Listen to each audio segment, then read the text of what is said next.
जय जय दाता आनंद साईं, जय जय दाता आनंद साईं।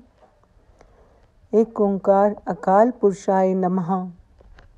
दया कर हे साईं के जन, दया से हो भरपूर तेरो मन। दया से ही पाए तू साईं दया, दया के बिना जन्म बिरथा गया। सभी रूप साईं के मन में ये जान, दया कर सभी पर ये साचो ज्ञान। दया कर सभी पर ये साचो ज्ञान। ओम साई नारायणाय नमः। श्री साई गीता श्लोक नंबर 191। श्री साई गीता के इस परम पावन श्लोक में श्री आनंद साईं जी समझा रहे हैं कि प्राणी मात्र पर दया करो। जो श्री साईं जी के जन हैं उनका मन दया से भरपूर होना चाहिए। जो दूसरों पर दया करते हैं वही श्री साईं सरकार की दया को पाते हैं। जिनके मन में दया भाव नहीं है तो समझो जीवन व्यर्थ ही है। सब प्राणियों में साईं जी ही विराजते हैं, इसीलिए सब पर दया करनी चाहिए। यही सच्चा ज्ञान है।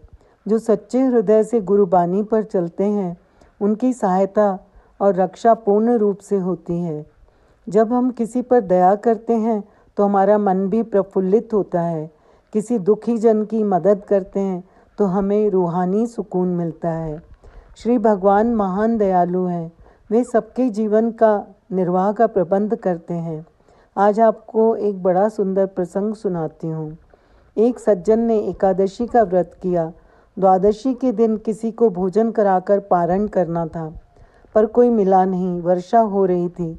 ढूंढते ढूंढते आखिर एक बूढ़े साधु मिल गए। उनको भोजन के लिए घर बुलाया। उनको बैठाकर उनके सामने भोजन की पत्तल परोसी तो वे साधु तुरंत खाने लग गए। उन सज्जन ने कहा कि महाराज, आपने भगवान को तो भोग लगाया ही नहीं। तो साधु बोले कि भगवान क्या होता है, तुम तो मूर्ख हो, समझते नहीं।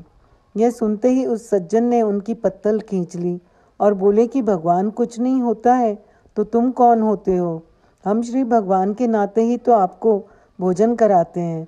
उसी समय आकाशवाणी हुई कि अरे, मेरी निंदा करते करते ये साधु बूढ़ा हो गया है, पर अभी तक मैं इसको भोजन दे रहा हूँ। तू एक समय भी भोजन नहीं दे सकता और मेरा भक्त कहलाता है। अगर मैं इसे भोजन ना दूं तो ये कितने दिन जिएगा? आकाशवाणी सुनकर उन सज्जन को बड़ी शर्म आई और फिर उस साधु से उन्होंने माफ़ी मांगी। उसको प्रेम पूर्वक भोजन कराया। ऐसो को उदार जग माही, बिनु सेवा जो द्रवे दीन पर, राम सरिस को नाही।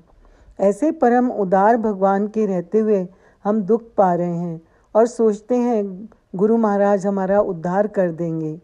यह कितनी ठगाई है। अपने उद्धार के लिए हमें खुद को तैयार करना होगा। सबका भला सोचना है, सब पर दया करनी है। दया से ही चित्त शक्ति जागृत होती है। हम सब दूसरों पर दया करते हैं तो श्री साईं जी की प्रसन्नता को पाते हैं। संसार के समस्त प्राणियों का भरण पोषण और उनकी रक्षा श्री प्रभु की अपार दया से हो रही है। ऐसे दया के सागर श्री प्रभु जी की हम भी संतानें हैं। उनके बताए हुए मार्ग पर चलकर उनकी दया और कृपा पानी है। ओम साई राम, जय साई राम।